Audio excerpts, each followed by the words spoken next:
Good morning from our global headquarters in New York. I'm Menace Crenny. Danny Berger is on assignment. You're welcome to Bloomberg Brief. Let's set your agenda.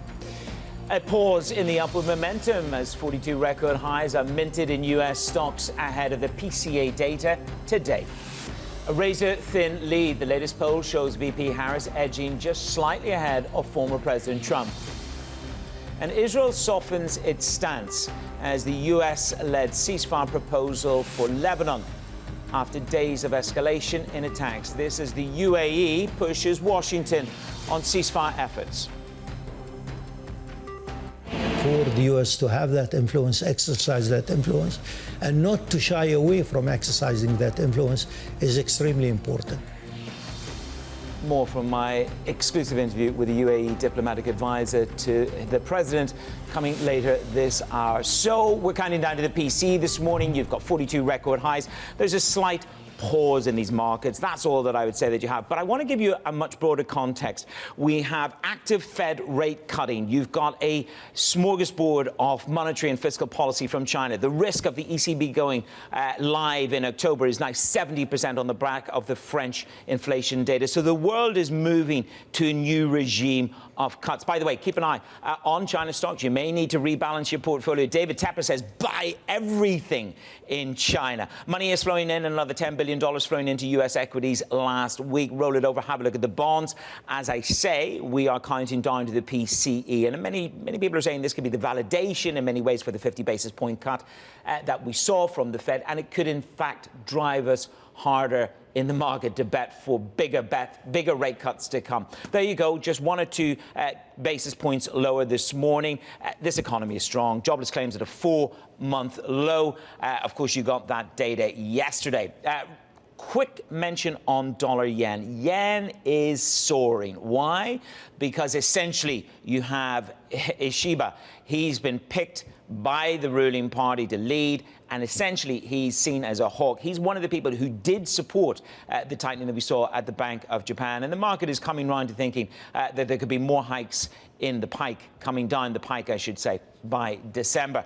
Lombard Odier targeting 135 on dollar yen. That's state of play on the markets as we go into PCE day. Tim Graf is my guest this morning, and he writes this: China stimulus, coupled with the Fed looking to proactively and rapidly bring rates to neutral, is an excellent backdrop for risk assets into the year end. Tim is with me now. Tim, what goes through my mind is whether it's time to add to risk assets or just run my positions long until there's a red flag. It's a really good question. I would say when it comes to the institutional investors we track in a lot of our metrics of flow and positioning, they're really already in equities. The allocation to equities is at a very, very high level, especially relative to bonds. So I'm not sure if it's more a question of adding equity risk in aggregate, more perhaps reallocating. So we know that the positions for emerging markets, China specifically, are very, very low and have been really for years. China's been kind of a classic value trap, but in as much as, I don't think the stimulus is a perfect panacea for markets in China. Nevertheless, the short-term effects on sentiment are really positive. And so I think you could see some reallocation away from developed markets into emerging markets. And China specifically, I think, can be the beneficiary of that. And yet many people who say that they could live without China in their portfolio for a while. Marco Papik over at Geo Macro said, gone is the equivocation on deleveraging or moral hazard. And this is a do-whatever-it-takes moment for China. And then they've got David Tepper saying, buy everything. I don't think you'd be just as effusive as that. No, because ultimately the measures so far really, I don't think they address the structural demand issues within the Chinese economy. The monetary policy measures specifically, I mean, you could probably cut rates to 0, and I don't think it would have that great of an effect because China is in a balance sheet recession. I know you've had a lot of guests talking about that in the last couple of days. Totally agree with that sentiment. In that monetary policy, it can kind of help clear the runway for the plane, but you still need to gas the plane up, and that's where fiscal stimulus comes in. And what they've announced is good. It will shift sentiment, but it's quite small. It's 1.5% of GDP, which when it comes to kind of gassing the plane up, as it were, it might get you, say, from New York to Chicago, but not around the world by any means. No, definitely not. Now, you really do focus on the destination here for our rates market rather than perhaps the bumpy journey. And in your view, we're going to be 200 basis points lighter by this time next year. But my question to you is this. Everybody's so consensus on soft landing. And in that soft landing, is that a 200 basis points is a soft landing in terms of cuts? Yeah, absolutely. And I think it kind of underestimates. I'm by no means bearish on the U.S. macro story, but I do think the probability of something harder is probably underpriced. We are in an easing cycle. We know the labor market is rebalanced and maybe showing signs of slowing. We know inflation isn't a problem. We know that the pandemic-era stimulus that was accumulated in household savings has largely been spent down. So, again, not bearish by any means, but I think the probability of a harder landing is maybe higher than what the markets are assigning. But look, my base case is still that the proactive nature of Fed policy helps to lock in the gains and to extend the soft landing at the least. So what does the disinversion of 2s10s do for you? I mean, we've had 6-7 days of this, 22 basis points. It's been really quite rapid. Are you a glass half full or glass half empty when it comes to looking at the disinversion? There we go this morning, 15. So we've come back a little bit. Yeah. I mean, typically you would see that as somewhat of a bearish signal, and I think that alludes to the hard landing probability that I just talked about. But this cycle has offered so many unique facets, whether it's the pandemic era data or how households have responded due to some of those stimulus measures and that prolonging the U.S. recovery, I think, a lot longer than people had initially forecast. So to be honest, I don't read too much into both the nature or the scale of the move. I think it's a natural reaction to inflation expectations perhaps rising off the floor a little bit and needing to have a little bit more term premium in the long end of the fixed income markets. And to be honest, probably some of it is profit taking after a very strong rally in duration from, say, early April into the Fed meeting last week. Can you see a scenario, and I know this is something you're going to talk about in your podcast. You're coming from a job, Tim, so well done on that. I know you've got a new podcast discussing markets. So what part of the conversation is going to be around whether they go for another 50 basis points? Because it's again, the market pushing against the dots, isn't it? It is a little bit, yeah, and the market has definitely overpriced relative to the dots. But even there, the market is only pricing rates to get back to what the Fed considers neutral in about a year, 15 months' time. The market is not pricing rates to get easy. And so I think there's more alignment, at least philosophically, between the market and the Fed than what people appreciate. The market is not pricing a hard landing, even if it has dislocated a little bit from the dots. That deviation, as we've seen earlier this year, when the market was pricing 7 cuts of 25 basis points versus a much more reticent Fed, that deviation can go away very quickly, and it's pretty small to begin with. Okay, you're going to stick with me because a little bit more work to do. Politics is the alpha in this show as we run down to the election. Tim Graf from State Street stays with me in just a few moments. Other stories trending on your Bloomberg terminal this morning. This is what we got for you. ARM made an approach to Intel over potentially buying the company's product division. Intel told them it's not for sale. ARM didn't express interest in Intel's manufacturing operations, the other main unit. And the recent takeover speculation surrounding Intel marks the company's rapid deterioration after having been the world's biggest chip maker. DirecTV and Dish are in advanced talks to merge in a deal that would make them the largest US pay TV provider. Combining the companies would give you 20 million subscribers. That's according to people familiar with the discussions. An agreement could be announced in the coming days, but the details are being worked out and the talks could be delayed, maybe even falter. And Hurricane Helene slammed into the western coast of Florida with intense rain and floods expected hundreds of miles inland. The massive storm, with winds of 140 miles per hour, is expected to inflict damage on cities across the state and in Georgia and North Carolina. Coming up, razor thin. VP Harris leads just slightly over her Republican opponent, Donald Trump. We'll take a closer look at the latest poll. That's in Bloomberg Brief. And later this hour, we'll count you down to the PCE with Jay Woods from Freedom Capital Markets. He joins me around the desk this morning in New York.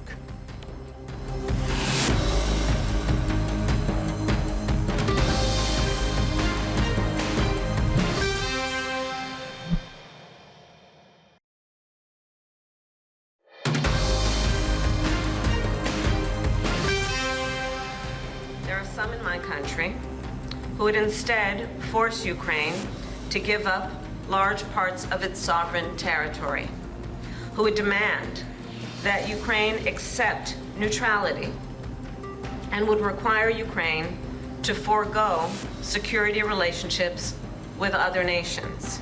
And let us be clear, they are not proposals for peace. Instead, they are proposals for surrender. That was the Democratic nominee for president, Kamala Harris, distinguishing herself indirectly from her opponent, Donald Trump. Harris spoke. She and President Biden met with Ukrainian President Vladimir Zelensky in Washington. Let's dive a little bit deeper into the political narrative. We have our chief political correspondent, Anne-Marie Hordern, around the desk. So, Anne-Marie, Donald Trump's going to speak to the Ukrainian president a little bit later on today. Of course, it could be said, and I listened to you yesterday on Surveillance, Zelensky maybe has misread the tea leaves and the mood music here in America. He certainly irked Trump. Definitely. He unnerved the Trump campaign. So he comes to America, and his first stop is the swing state of Pennsylvania, gets a tour of an ammunition factory with Governor Josh Shapiro, who's one of these beloved individuals within the Democratic Party. Then he sits for an interview with The New Yorker, and he calls his running mate, Senator J.D. Vance of Ohio, too radical, and then basically said he didn't think Trump really understood what a peace plan would mean. Interesting, because it was a different tone than Zelensky took with me when I went to Kyiv over the summer. Yeah. And he talked about the fact that the sense I got is he really wanted to get in a room with Trump. If Trump has a plan to end this war and for peace, we should do so. What was interesting is, and Trump posted this on his Truth Social yesterday, he posted the exact email he got from the deputy ambassador, which was a message passed on from Volodymyr Zelensky to Donald Trump. And it said, we in Ukraine want to end this war. It didn't say win this war. A little bit of a nuance there. Potentially Zelensky knows the audience he is playing to. They were supposed to meet, then the meeting was off, and now they're meeting tomorrow morning. This morning. You're seeing this with a lot of individuals here at the UN General Assembly. They're all hedging their bets, depending on, they're reading the polls that we're all reading. They see it's 50-50, and they're hedging their bets, and they're making sure, whether it's out in front of the cameras or behind the scenes, they are making an effort to meet with individuals, part of the Harris team or part of the Trump team. Yeah, I mean, even I sat down with Anwar Gargash from the UAE, Mohammed bin Zayed. They went and they had dinner with Trump. Everybody's preparing for any eventuality. For them, it's about technology and security. Just the line from Trump, he's making little nasty aspersions towards our favorite president and me. So this is a tough one to balance. Look, talk to me about the polls, because, again, razor thin, there's the Morning Consult poll, razor thin lead for Harris, but she's chipping away on some of the big issues, which is the economy, and this is where it's critically important. Yes, because given all the months we've done this poll for almost a year now, that has been the top priority of swing state voters, the economy. And you saw constantly in this poll that the trust factor leaned into Trump. When you ask individuals, who do you think is better on the economy, they would say Trump, especially when it was vis-a-vis Joe Biden. Now that Harris is at the top of the ticket, she's chipping away. She is leading basically in all the swing states besides Georgia. But this is within the margin of error. Okay. This is on a knife's edge. Some interesting points, though. Plurality of respondents say the Fed's recent interest rate cut makes them more optimistic, but voters to give the national economy low marks. But they are starting to give a little bit more trust in Kamala Harris. She has been able, and she was able to do this at the debate, she has been able to almost paint Trump as the incumbent, given the fact that so many people are unhappy. You see up there saying the national polling, how they think the economy is doing, she's the incumbent. People do not like the idea of Bidenomics. They blamed Biden for inflation, and she is able to put some distance there, and she's starting to win on some of these economic issues. Well, her whole narrative is she's reaching out to the middle class, making the middle class, tax cuts for the middle class, those under 400,000, and at the same time, she's sort of standing there saying, I am a capitalist, which is trying to overcome that comrade Kamala narrative that Trump has been pumping. There is one other thing I want to touch on. Secretary of State Antony Blinken, he's going to meet with his Chinese counterpart today. Again, this is all about the future, the next leg of the relationship between the United States of America and China if they come back to power. And there's a host of issues they can talk about, because when you look at all of the global issues right now, China and the United States are basically on opposite ends. And then, of course, not just the security issues in the United States is concerned about in the Indo-Pacific, which we saw Biden recently in a hot mic moment saying that China is testing us, meaning the West. There's also the economic security concerns. Also, we should note this meeting likely ahead of what potentially is going to be a phone call between Biden and Xi Jinping in the coming months, or even a meeting at one of these final moments that Biden would be going to a global international conference in South America. So I think this probably sets the stage for that bigger meeting between the two leaders, but there's really a host of issues. And there's an interesting quote from the Deputy Secretary of State, Kirk Campbell, recently saying, frankly, the Cold War pales in comparison to the multifaceted challenges that China presents. And that's what they're dealing with right now. Okay, you won't have time to go to South America for this trip. You've got plenty on before the election. That's for sure. And after. Anne-Marie Hordourn there on the very latest Consult poll and the state of play here at UNGA this week. She will be on surveillance in just under 45 minutes. My guest this morning is Tim Graf. He's still with me. Tim, listening to Anne-Marie, looking at the polls, razor-thin lead in the poll in the swing states for Harris. From your position and from an investor's position, the consensus seems to be give us a divided, Congress. That is the best solution for us in markets. I think that's right. That's what we've had for the last 4 years, and it seems to have been a pretty good scenario for markets. And so I think that is the hope, that you effectively see continuity. And pure continuity would probably be Harris and a divided Congress. I don't think Trump and a divided Congress would be. There'll be nuances, but I think the ultimate outcome would probably maybe be slightly worse for equities, but largely I think the differences are pretty small between the two. It's all about how much of a kind of broad mandate or ability to get things done with Congress they would have, and the less ability they have, the markets, I think, probably view that as a positive.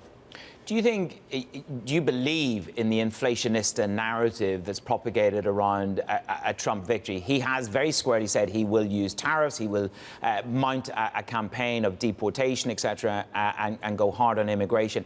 Has that got a real impact and outcome in the bond market yet? It's not there yet in my mind. It's definitely not there yet. I don't quite buy into that because I think it is most likely we will have a divided Congress. And so he might get something on fiscal policy. The tax cuts from his first term expire at the end of next year. He might get some ability, some concessions to extend that as part of a broader budget deal, perhaps. But that would be, I think, fairly limited because this is policy continuity. It's not new fiscal policy. On the immigration side of things, he has, of course, a little bit more leeway to impact immigration, but there's also a massive set of institutions and legal challenges that could be brought in the U.S. You look at things like the Dreamer Act, or some of that legislation from his first term and Obama's term that got bogged down in courts and in legal discussions, and I think it's very easy to challenge some of those things. So I'm not quite a big believer in that aspect of it. Tariffs, absolutely. And I think we should take him at his word. That is the real concern for me, is whether he gets in office and does slap as aggressive a tariffs on China, Europe potentially, as he has talked about. Well, it is the ramp up to get the deal done and then see where you can delever. Tim, thank you very much. Enjoy the rest of your Friday. That's Tim Graf of State Street. Coming up on the show, Israel's easing its stance on a ceasefire deal. More on the details with that, along with your front pages from around the world on Bloomberg.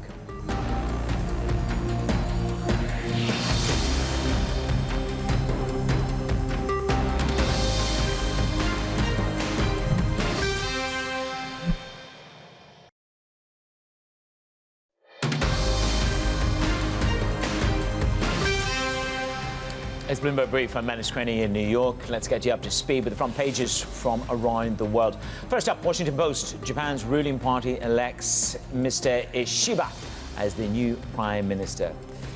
He is set to become Japan's prime minister next week. The outspoken former defense minister clinched the leadership of the ruling Liberal Democratic Party at his fifth attempt. Certainly moving dollar-yen this morning as well. Yen strengthens on the back of that. We'll talk more about that in a moment. Next up, New York Times, Netanyahu defiant as the world leaders press for an Israeli-Hezbollah truce. The Israeli Prime Minister's office issued a statement early this morning stating this.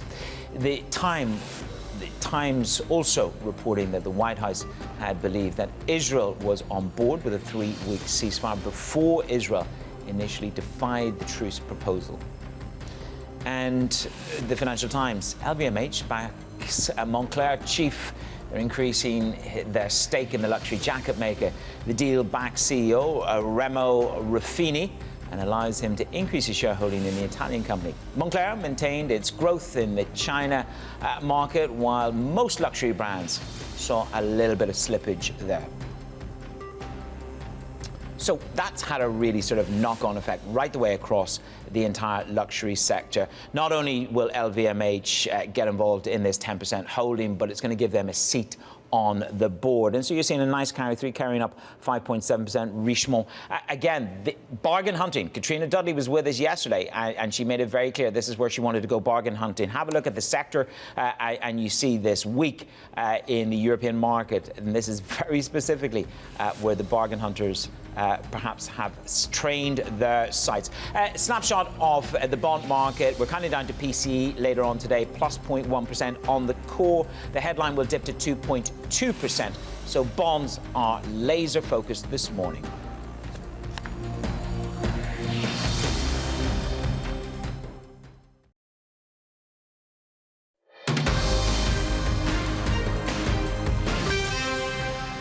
From our global headquarters in New York, you're welcome to Bloomberg Brief. I'm Manish Krani. Danny Berger is on assignment. Let's set your agenda. A pause in the upward momentum as 42 record highs are minted for U.S. stocks ahead of the PCE data today. A razor-thin lead.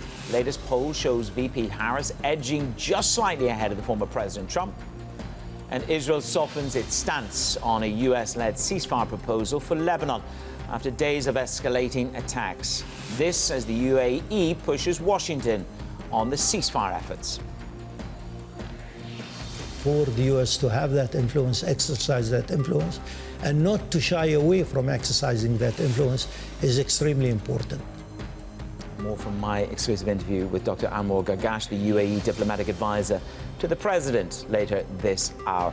So we have had this roaring rally. 42 records have been minted. You can't even call this a pause, really. What it is a moment of reflection. You have a new narrative in global rates, from China to the potential of Europe going another 25 basis points, more than the markets had anticipated, with a cementing of our 50 basis point cuts. So this is a magical combination, according to State Street. They were a bit skeptical on the China, on the narrative around China. Probably it's enough gas, but it's not enough to get a plane from New York to Chicago.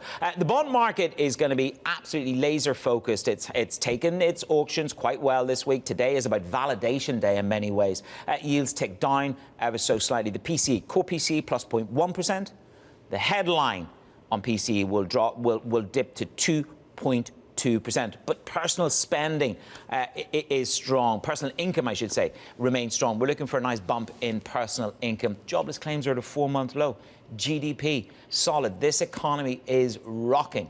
But does that translate? Is the economy the stock market? Is the stock market the economy? Chief Global Strategist for Freedom Capital Markets. It is Jay Woods. Good morning. How are you? Hey, I'm good, thanks. I don't know how to start after that setup. You'll take that the market is roaring. But let's put the market in context. 42 record highs. But if you look at the quarter that was, the last time you were with us was August the 5th. It was a very, very different world. You look under the hood of this, though, Mag 7 has not performed relative to the market this quarter, has it? No, and that's a great thing if you think about it. This goes to the broadening of this rally. 42 new highs. September, we bucked that September trend. We're about to have our first up September since 2019. We're heading into an election where we're going to get some crazy headlines. I expect some more volatility, but everything is playing out to form, and the setups are there for us to have a nice tailwind. If you see an NVIDIA, which is still 13% off its high, now consolidating, looking to break out, make that leg higher, even just get back to its 52-week high. We saw this movie before. It happened last year. Last August, NVIDIA sold off after a nice earnings period. It consolidated. It closed the year right at record highs and then broke out in January. It's going to take the market. Micron was probably the appetizer, and now we'll see how the rest of them follow. Okay, I mean, Micron had a barnstorming day on the back of their results, but there is this bullish rotation which is the headwind to the narrative that you've just given to us, isn't there? Yeah, well, technology, if you look at the third quarter performance, energy, the worst sector. What's next? Technology. It's even for the quarter. What happened? Real estate, utilities, financials, industrials doing well. So this is the lifeblood of a bull market rotation. You hit it about the economy not being the stock market, but all things are humming together. This is positive. Then historically, after the election, that's when we rally. The fourth quarter is the strongest part of the year. I suspect that to continue. And then once the tech plays catch up, I mean, we had a 35% drawdown in NVIDIA alone. Google's 13% off its highs. Meta, Apple, well, Meta's making new highs, the only one, but Apple and Microsoft still 5% to go. I think they get there. I was looking at volatility. If you look at volatility relative to the S&P 500, okay, it's not at 60. Well, you were here on August the 5th. Yeah, okay. That was crazy. That was 60 on that day. So this is anemic probably for you. But have a look at this, because this is VIX relative to SPOOs, and it is elevated. Do you think that's just a little bit of angst over the election coming up? Yeah, I definitely think it's election headlines. And then when you get a spike in the VIX like we had on August 5th, you tend to get aftershocks. We had one a few weeks ago where we spiked to 30. Let's see what I think the CPI number and then the jobs number next Friday are the two big numbers we're watching, focused on that dual mandate. That jobs number for September is really going to be in focus. The 50 basis point cut won't really have an impact just yet, but that'll tell us will we go 25 and 25 to finish out the year. But good news or bad news, and we had this conversation with Max Kettner the other day, which is, a solid jobs report is good news, growth, lovely for stocks. Yeah. Poor jobs report, bring out the Fed put. But where do you come down on that? Yeah, well, I come down, you got to put these things in perspective. And what was happening was unemployment was starting to trend higher. But it's trending higher from historical lows. We're still at 4.2%. Yeah. Historically, this is fine. We're back to 2019 it's full employment. It's full employment at 4.2 or 4.4. The fear is that if they don't address it, they raised the fastest they've ever raised in the history of at least our lifetime. I don't know what they did before, 1960, let's say. But the pendulum has swung so far so fast. COVID to post-COVID, now we're normalizing, and I think this first cut. One, they admitted they should have cut back in July when they didn't, so they went 50. That kind of caught us by surprise. The market took a half a day to digest it. And what have we done? We've slowly ticked up. You never short a dull market. And this has been a dull market for September. I'm surprised. But yes, come election time, I suspect we're going to have some cats and dogs headlines that will cause some volatility in this market. Who knows? Do you see this 50 basis points that we've had as just a catch-up cut? Because the risk is that they'll struggle to go in November because it is around the election. Yeah, I don't think the election will matter. It is election day, and then the day after is when they meet. Straight after. I think the 50 basis point, the bears love this because, the last time we finally started a rate cutting cycle and it was 50 basis point, 01 and 07. All right, there were different times. We're doing this 2% off of and now at all-time highs. When you cut towards all-time highs, that means the economy's doing well. We're just softening things. This is fine. It's not going to be the pivot and cause the recession, the imminent recession that people are talking about. We'll revisit that 6 to 9 months down the road. But the next 6 to 9 months, I think we have smooth sailing. Are you going to throw your hat in the ring for a 6,000 level? Everybody else has got one up there. Can you call it? Let's just put it this way. Given where we are, a 5% rally from here is just over 6,000, 6,100. I think that's a safe call. But when you say 6,000, it's a big round number, and everyone's like, that's a huge call. No, another 5% rally to add on to this market? No, not out of the realm of possibility. In fact, I expect it. Okay, Jay, thank you so much for being with us this morning. That's Jay Woods, Freedom Capital, on the markets. 5%. We can do that in blink of an eye.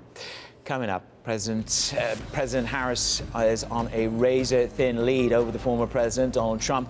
We'll take a closer look at the latest poll. That's next. Context Matters on Bloomberg.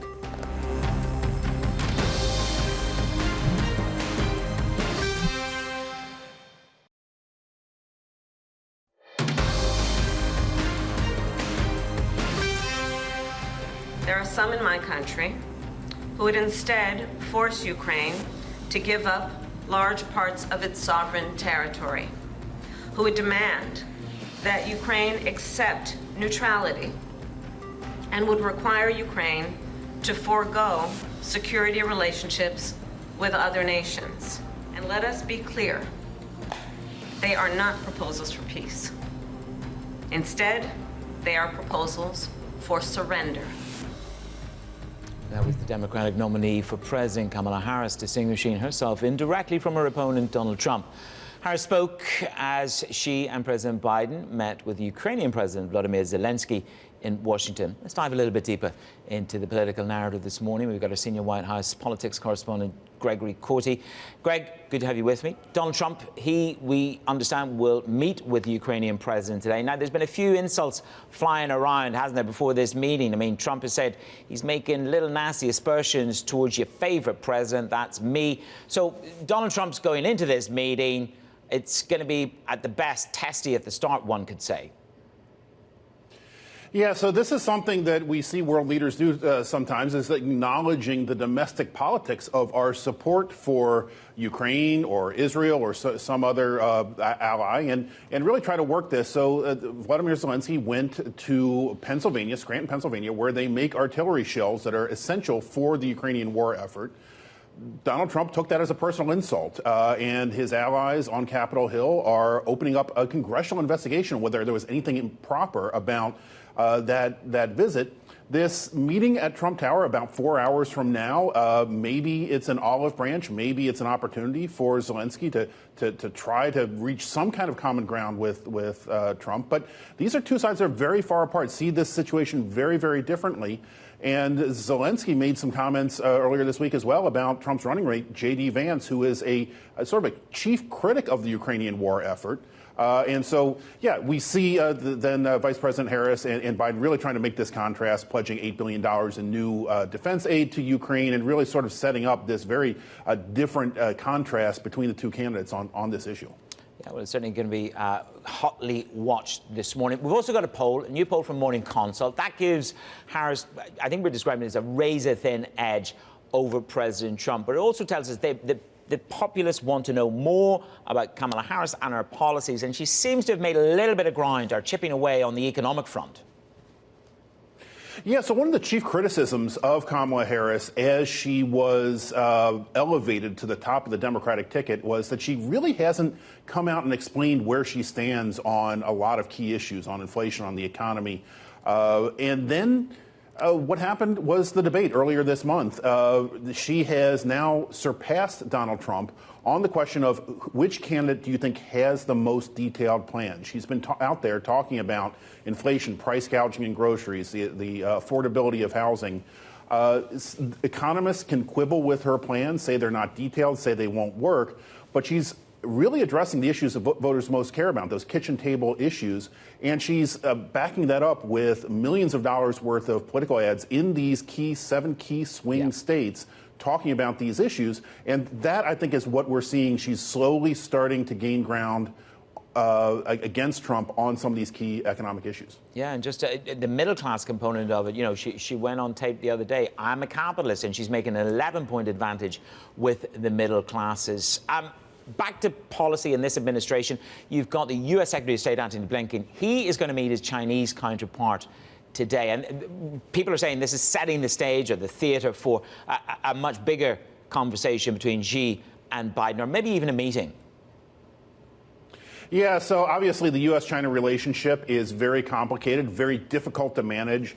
They're worlds apart, they're time zones apart. And so very often diplomacy is incremental. This isn't a good opportunity because, as anyone who's tried to navigate New York traffic this week knows, it is the UNGA week. It is the UN General Assembly in session. The world leaders are there. And it's an opportunity to sort of reiterate where each side stands. So these kinds of meetings spend a lot of time just getting started, reiterating U.S. policy on Taiwan, on the South China Sea. And importantly, going back to the Zelensky issue, China's support for the Russian war effort. Okay, Greg Corte, thank you very much for joining us from Washington this morning. The Israeli Prime Minister Benjamin Netanyahu is set to address the UN General Assembly later today. Now, this comes as he pledges to hold talks on a U.S. proposed ceasefire deal in Lebanon. The deal is seen as a last-ditch effort to prevent this week's fighting in Lebanon from spiraling into a full-scale conflict. Let's get more on the story with the managing editor for the Middle East and North Africa, Honor. And Honor, this is a shift by Netanyahu in the space of 24 hours. Some of his cabinet may not necessarily be on board, but it looks like a shift from him. What's the latest?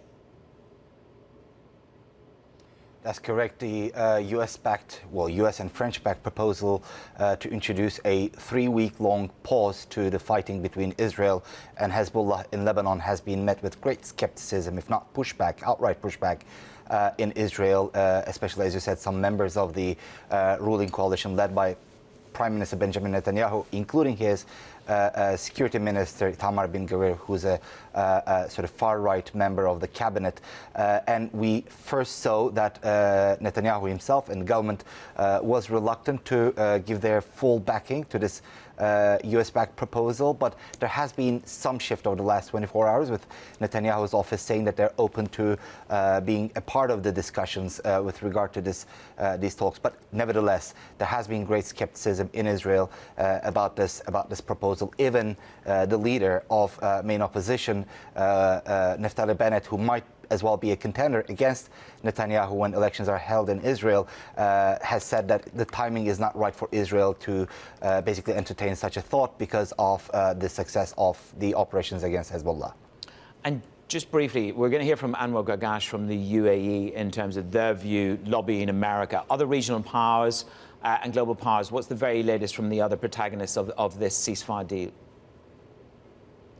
Well, other key U.S. allies in the region, such as Qatar and Saudi Arabia, were part of the coalition of countries that backed the proposed truce deal that was unveiled on Wednesday night. And as you said, Anwar Gargash, I think when he spoke about the need for the U.S. or about their call for the U.S. to do more to leverage its relationship with Israel to force the country into a truce negotiation, he was speaking more on behalf of, I think, the whole region.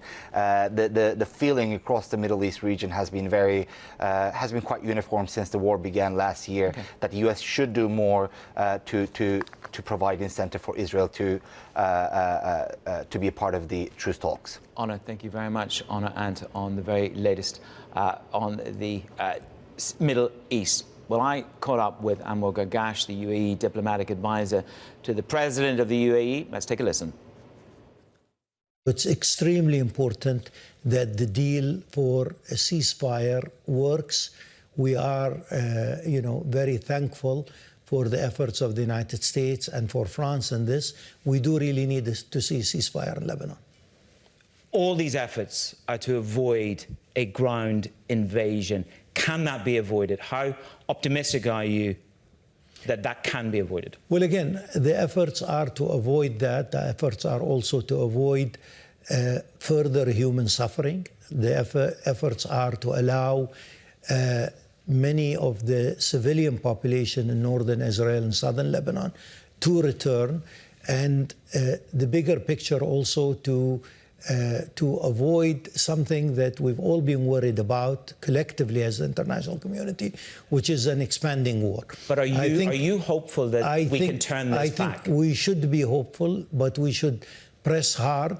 I think the United States has a key role here, but we all have a supporting important role of pressuring for a ceasefire and seeking a political solution for Israel's concerns and for Lebanon's concerns. Do you still put the same store of value on the US's influence in this process? Many have said they are losing influence. Well, very much. I think if the US is a positive agent in the region, and for the U.S. to have that influence, exercise that influence, and not to shy away from exercising that influence is extremely important. Any vacuum that is left by America in the region through a political role, through a persuasive role, through the sort of might of the U.S. presence, shy of a military involvement, will actually lead to a vacuum that is problematic in the region. You don't see that as a real risk? You feel that they are fully committed to their role? I think they are extremely fully committed. I mean, there are times where we would like them to do more in terms of leveraging their relationship with Israel, for example. Have you made that clear to Biden? I think we have made it many times at foreign ministry levels, etc. And it's extremely important. And I think we are, as they know, a trusted regional partner in these efforts. Look, in a post-Israel-Gaza conflict, in a post-situation, what role will the UAE play in Gaza? What do you need to be in place for you to fully involve yourself? I think we will play the role that we are playing today, which is a very constructive role. Now, you can expand that constructive role post-conflict, and I think this is something we would like to play. We are involved in various discussions about stabilization with the United States, with other partners also, because as you know, everybody is worried about the next phase in Gaza. So clearly we are also very concerned. We are playing a very, very constructive role also on humanitarian. We're one of the largest players on the humanitarian issue on Gaza, and we will continue also to do that, and we'll double down. That was our exclusive conversation with the UAE diplomatic advisor to the president, Dr. Anwar Gargash. Coming up on the show, we'll set you up for your trading day. We're counting down to the PCE. That is front and center for the bond market and those Fed watchers. This is Bloomberg.